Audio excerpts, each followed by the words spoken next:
Muito bem, pessoal, bom dia, segundo ano. Estamos nós aqui para encerrar a última semana do ano, né? E aí então voltamos à questão da democracia. Depois de ter visto aí uma série de formas de governo, depois de ter discutido uma série de questões a respeito da questão do poder, nós voltamos então para a democracia, mas agora para discutir a democracia contemporânea, né? Quais são os desafios que a democracia tem para enfrentar agora nesse século 21, tá? Então esse é o tema nosso da aula de hoje. Vamos lá então. Boa aula a todos, boa semana a todos. Estamos encerrando. Então vamos lá, né? Como surgiu a democracia? Vocês já estão cansados de saber disso. Já viram lá no sexto ano com a professora Bruna, já viram agora no primeiro ano, comecinho lá, né? Quando ela discutiu com vocês Grécia, Esparta e Atenas. E aí então a professora Bruna falou para vocês que a democracia surgiu então lá em Atenas, né? E como ela surgiu? A democracia então surgiu da luta de classes, né? As classes mais baixas se sentiam alijadas do poder e elas queriam participar do poder porque o poder pertencia à aristocracia. O que é aristocracia? A aristocracia é justamente o oposto da democracia. Se a democracia é o poder do povo, é o poder da maioria, é o poder de todos, né? A aristocracia é o governo de uma minoria, daquela minoria que se acham os melhores. Então, aristoi em gregos quer dizer aqueles que são os melhores. Então, kratos quer dizer poder. Então, uma aristocracia é o poder daqueles que se acham os melhores. Então, diante, né, das lutas que ocorreram em Atenas, aos poucos essa maioria, né, conseguiu numa luta política contra a aristocracia impor então a tal da democracia, né? Os comerciantes atenienses, né, queriam ter voz e poder na cidade de Atenas. Então essa forma de governo aí, ela foi, como eu falei para vocês, né, ela foi implantada aos pouquinhos, né? Primeiro o Drácon fez algumas reformas chamadas reformas draconianas, depois veio o Solon, que fez outras reformas, finalmente veio Clístenes, que criou os demos, e aí dividiu Atenas em demos, né?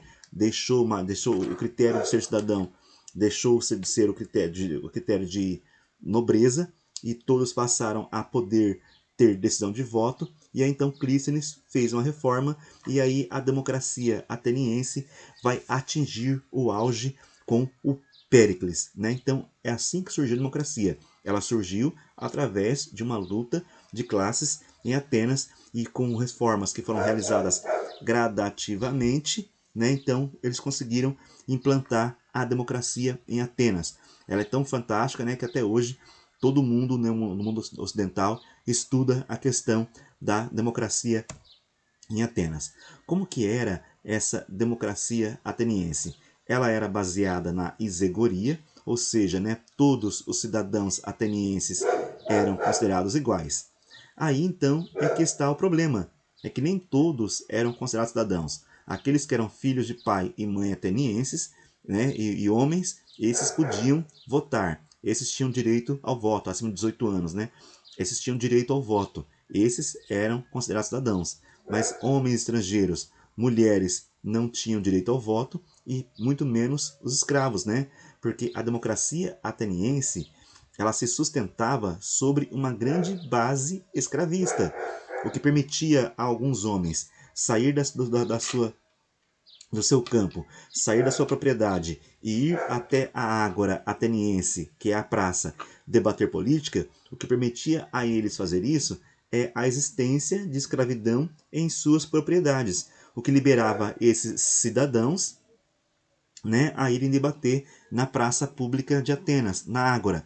Então era a escravidão que sustentava essa democracia em Atenas, que uma boa parte da população ateniense era de escravos e a minoria era considerada cidadã, né? Apenas esses homens, filhos de pais e mães atenienses. Mas a ideia de que todos seriam iguais é isso que foi interessante lá no mundo antigo, né? 500, 400 anos antes de Cristo, ok? Então era assim que funcionava a democracia ateniense. Havia igualdade entre aqueles que eram cidadãos, mas nem todos eram considerados cidadãos, porque naquele momento lá, né, naquele momento do mundo antigo, por natureza, nem todos os homens eram considerados iguais. Segundo os filósofos daquela época lá, né, alguns homens nasceram para pensar e outros homens nasceram para trabalhar. Por isso, então, que nem todos eram considerados cidadãos. Aqueles que exerciam atividades artesanais não eram considerados cidadãos plenos, aqueles que trabalhavam nos campos não eram considerados cidadãos plenos, apenas quem tinha tempo para debater política é que era considerado um cidadão pleno. Né? E essa ideia mudou hoje na democracia contemporânea. Né? Então, a democracia ateniense ela se configurava como um poder do povo, né? Quando surgiu a democracia, então, ela se configurou como um poder do povo contra o poder da aristocracia, o poder da maioria contra o poder da minoria, ou seja, aqueles que se acham os melhores, né? E isso é a aristocracia, aqueles que se acham os melhores e que por isso acham que devem deter o poder. A democracia derrubou essa ideia lá na cidade de Atenas, o que não ocorreu em várias partes do mundo. Então, a experiência ateniense ela foi copiada, né? A ideia de democracia, de que todos são iguais, né? Foi copiada, mudando então uma série de coisas de quem tem direito a participar do voto, de quem tem direito a participar do poder. As mulheres hoje em dia podem participar, né? Jovens de 16 anos já podem participar. Então, houve uma série de mudanças em relação a essa questão da democracia. Mas ainda hoje, a democracia ela passa por uma série de questionamentos. Lá no mundo antigo, já prevendo, né, que alguns homens pudessem querer derrubar a democracia, né, então os atenienses criaram um sistema de proteção à democracia. Como chamava esse sistema aí? Chamava-se ostracon. Quando alguém tentava dar um golpe na democracia, né, geralmente quem dava o golpe na democracia era chamado de tirano. Era aquele que chegava ao poder sem ter sido colocado lá pelo povo. Então, os atenienses criaram um sistema chamado ostracon, né, que nós traduzimos por ostracismo. O seu nome era inscrito nesse mármore, não mármore, né? É tipo como é que fala? Esqueci o nome agora aqui, né?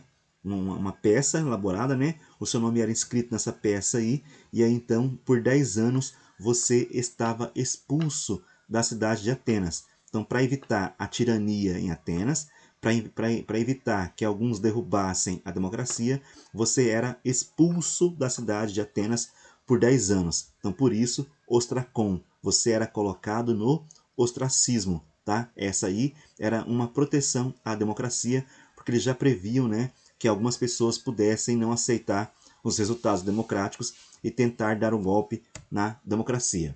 Então vamos agora partir para o mundo contemporâneo, para o mundo moderno, né? Democracia e sociedade democrática. Então, uma das bases da democracia são as eleições, porque hoje ampliou a base eleitoral, ampliou a base daquelas pessoas que podem votar. Então, um dos cernes da democracia é a capacidade que o conjunto de cidadãos de um território, de um país, de um estado, possam então eleger as pessoas que estarão no poder.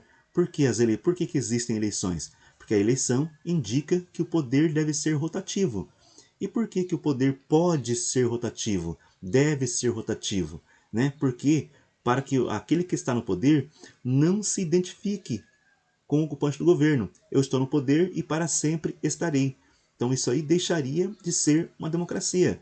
Ele tem a possibilidade de continuar se ele for reeleito, mas mesmo assim o sistema impede que ele fique eternamente no poder, para impedir que o poder se identifique com ele, para impedir que a democracia se identifique com aquele ocupante do poder. Essa é a ideia. O poder, aquela cadeira ali, a ideia dela é ser vaga, é ser vazia, para que pessoas diferentes possam ocupá-las. A ideia, então, é de que quem está no poder vai saber que o poder não lhe pertence para sempre. Tá?